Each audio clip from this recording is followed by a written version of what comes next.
Hi, everyone. This is Matthew Jenner for Card Runners, and I'm here with a Card Runners on the Go hand history. This is a no limit 200 hand, and as usual, we'll be talking about what to do with our entire range, not just our specific hand. So for this hand, the person who sent it actually wrote a good amount of text to go with the hand, but as is usually the case when we're actually playing, I'm going to wait till we get to a spot that seems close before I care to actually really look at reads. All right, so we get dealt aces on the button. That's always good. Okay, and then we call a min raise.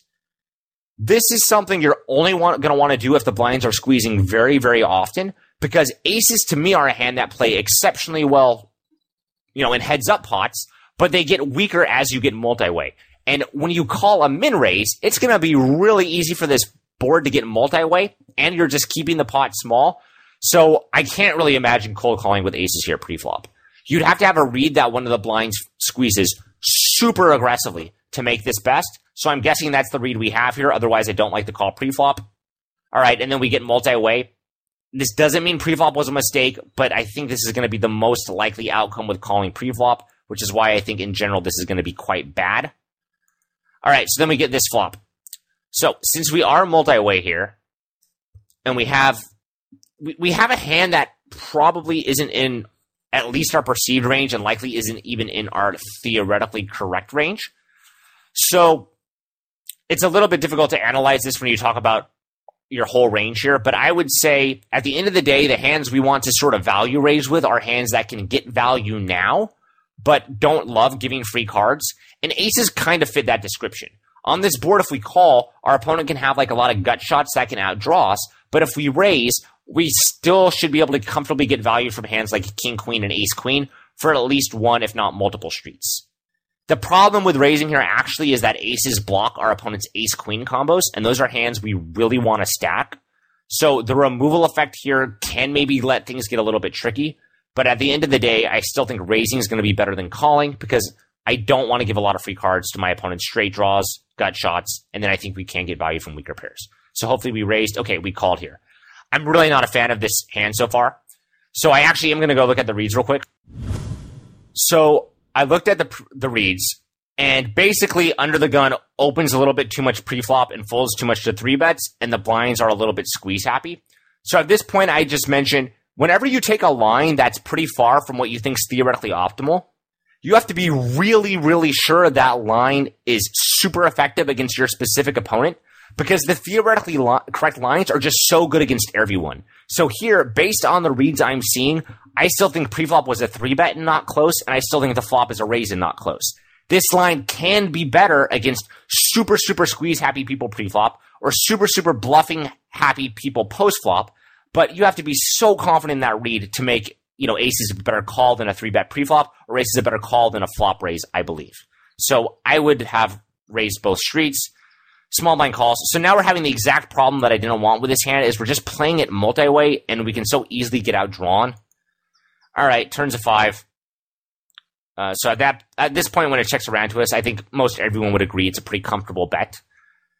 $26 seems fine. We can maybe go a little. Yeah, 26 is fine. All right, then we get check raised by the small blind. So now we have a spot where we just straight up have a bluff catcher. Whenever you have a bluff catcher, you should usually, in theory, be indifferent.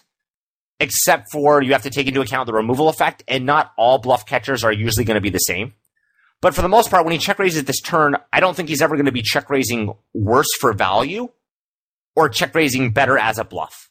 Maybe he rarely check raises worse for value, but for the most part, I don't think anyone thinks he should be check raising king, queen, or ace, queen for value here. And there's obviously no way he's ever bluffing better. That's just doesn't even make sense. So here we have a bluff catcher. I think we're kind of in this weird spot because we misplayed the two previous streets. And now it gets really tough to say what to do. So whenever anyone asks me a hand like this, they almost always will ask the hand like me, wanting them to tell them what to do, on the turn. That's what they care about.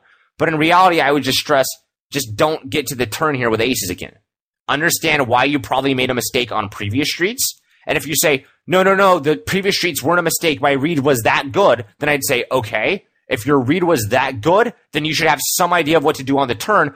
I can't really help you because I didn't have this awesome read. And the read you gave me, I think that the first two sheets are misplayed. So once we get here, it's really hard to tell what to do. And at the end of the day, I would almost just say, I don't even care all that much. I would probably lean towards folding just because we still could be representing some really strong hands on the turn. Like we could have called with 2-pair or sets on the flop to keep our opponents, to keep the small blind end, and we're not too afraid of, being outdrawn for only 45 or 50 big blinds deep with a set or 2-pair. We probably would raise sets or 2-pair on the flop, but at least since there's no flush draw, it's more reasonable we have a strong hand on the turn. We also could have ace queen. So when we bet the turn, I don't think our range is that weak, and I just don't think, under the gun could still maybe be defending here.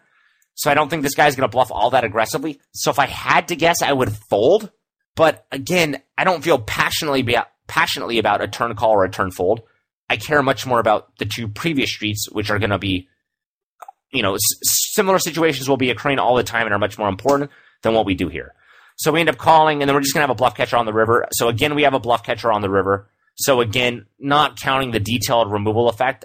If our opponent's river jamming range is something like pocket tens and pocket fours, and if he's balanced, it doesn't matter what we do here. So it's just whether or not we think if he bluffs too much or too little.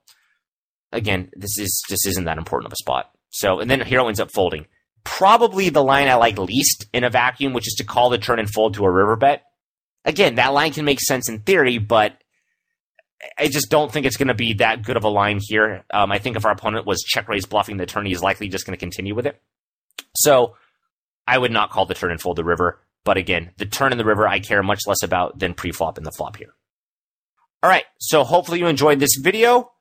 Just to recap, the kind of main point that I would take from this video is even if your opponents have leaks, and even if you think you know how to exploit them, the theoretically correct line is still usually going to be the best line. It has to be a very specific spot with a very specific leak for you to deviate from what you think is optimal. And even then, they're usually just going to be like slight deviations.